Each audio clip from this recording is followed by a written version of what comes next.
Hi everybody, I'm Kevin. Welcome to the Claremont Classic Garage. Today we're continuing with our McKee Snowblower overhaul. Now that we've got all the mechanical inner workings of it installed, today we're going to concentrate on finishing it up. We've got to put the legs for the 3-point hitch on it, and the chute and the rotator and all that stuff. Got the 2 legs put on. I'm just going to go ahead and torque these 2 bolts. They're 1/2-inch bolts. I'm going to torque them to 80 foot-pounds. You could probably go up to 90 on them, but they're old grade 5 bolts of unknown origin, so we'll stick with 80. Now I get this piece on and tighten up the 4 bolts. Now I'll put on the bracket for the slow-moving vehicle sign. Now we can assemble the chute. So you can see the chute sits on there, and then these little shoes go in behind it, and they keep it kind of centered and keep it from falling off. So we got the little shoes installed, and our chute rotates nicely. It'll be a little sticky till it eats its way through all this paint, but you can see it's working good. I'll probably dump a little oil down it too. Now we're going to put the crank and the cable back on so we can rotate it. There. So we got that put in. Now this thing, you can see it's got different holes drilled in it. It's adjustable in height for depending on your machine. I'm pretty sure this is about where we need it on ours. So I'm going to set it there for now. Now we'll go ahead and put the cable in. Thank goodness I finally found in my computer the picture of the chute cables that I took before I took this thing apart, because it's giving me fits. Anyway, I've got it a little backwards, so I'm going to fix it up. Alright, well, we got that working now. Nice and smooth.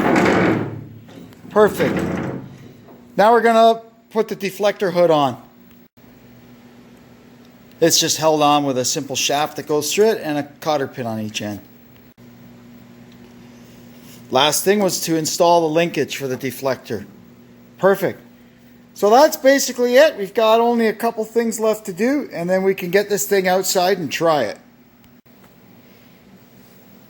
Looks pretty darn good, I'd say. Hopefully it works okay. Now we're going to make a drive shaft holder so that when I'm not using the thing, I don't have the drive shaft hanging out. I trip over it, and it lays on the ground, and when it sits around, you can see how it flattens this thing out. It just makes a big mess of things.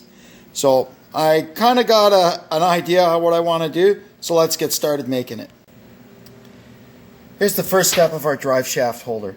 So I monkeyed around with it to get it kind of in the position I want. So now I'll drill a couple of holes and we'll get it bolted on. Well, we've got this end done. So you can see the drive shaft just slides over this little bracket we made, and then its actual pin, so we don't lose that either. Now I just have to make a little arm or something over here for the other end of it to sit on, and that'll be cool. We'll have drive shaft storage all rigged up. To hold up the other end, we're going to use a piece of square tube. It'll be bolted on there like that, and we'll have this saddle from a 3-inch muffler clamp for the drive shaft to sit in. Now, I don't want that plastic tube sitting right on these. That creates pressure points on the plastic. So what we'll do, we'll line it with this flat strapping. So first we'll use this old piece of metal as a mandrel or a buck. I don't know what you would call it. And we'll pull this strap around it to form our radius. Got it clamped up. Now we'll go tack it in place with the welder. Now we'll fold these over flat and cut them off. There we go. So that'll end up sitting on this piece of square tube here once we fit it in there and figure out how long it's got to be. So first thing we're going to do is poke a couple of holes through the end so we can get it bolted to the machine, and then we'll calculate out our length. Perfect. Now we'll saw off the excess. There There you go, that looks pretty cool. Be even better if it works, so let's see what happens here. We'll sit the drive shaft on there. That's perfect. That's the right place for the drive shaft to spend the summer, waiting for plow season to come back. Okay, now the last thing I gotta do is our little keyway here. It's not so tight in the groove anymore, so what I'm gonna do, when I take the drive shaft off, I don't really want to lose it, and there's actually nothing to stop this from walking right out when the machine is running. So we're gonna put a clamp on this, and I'm just gonna tack it here on the end with the welder so it stays put. Then I don't have to worry about losing it all the time. That's tacked in there nicely now, so we don't ever have to worry about losing our key. We've got 2 things left to do on this. Well, 3 really. Number 1, I want to make a trolley for it. I've got some heavy duty casters over there on the bench. So I'll make a trolley for it. I have to decal it up. I ordered all the decals, but of course none of them are here yet. And we have to try it out, but all the snow's gone. So I'm not sure what we'll do about that. Might have to wait till next winter. Or you never know, it's only the middle of March. Sometimes we get that freak snowfall. So once I've got it on the back of the tractor and I can lift it up and down, then we'll make a trolley for it. Here's our test fit of the snowblower on the Kubota. What I did find out, the tires on this one are taller than the tires on my other one, even though they're basically the same machine. When you opt for turf tires, they bump it up one size. Why, I don't know. Anyway, on the other Kubota, it's no problem because it's got smaller tires. But on this one, with the hitch all the way down, the blower wouldn't touch the ground. So what I did find out, you have a choice on the lift arms of this hole or this hole. So basically what it does is this hole gives you more range but reduces the capacity.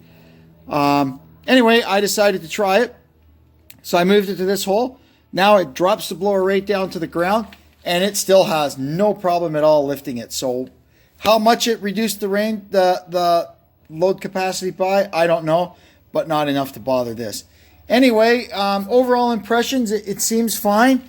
Of course, I can't reach the deflector adjustment from the operator seat, but I can open the back window and get my hand on the chute adjuster. So I can adjust this from the operator seat. It would be nice in the future maybe to find some way to operate this hydraulically, either by putting an orbit motor on this shaft, or there is a way where they use a ram with a rocker arrangement. I could do that too. But for now, for my perceived use of it as a backup snowblower, in case something happened to my front mount one, it's perfect. So I'd say this case is closed and we can put it on its little dolly that I made. That's covered in another video. And stash it away in the barn. And quite frankly, hope we never need it. So the last thing we got to do is turn the PTO on and see if this thing actually works. I've turned it by hand and everything turns, but haven't tried it with the PTO, so I'll give that a go now. That's just at idle. I'm going to let it run like that for a minute or two, and then I will speed it up. I do hear a little bit of clicking and clacking from the chain. I think the sprockets may be a little bit worn, and the chain isn't stretched or worn to match. But I think if I give it a little time and let it do a little work, it should straighten itself out. It's not that bad. All right, she's running at rated speed. It's going like mad. Nothing's falling off. I think we're in good shape.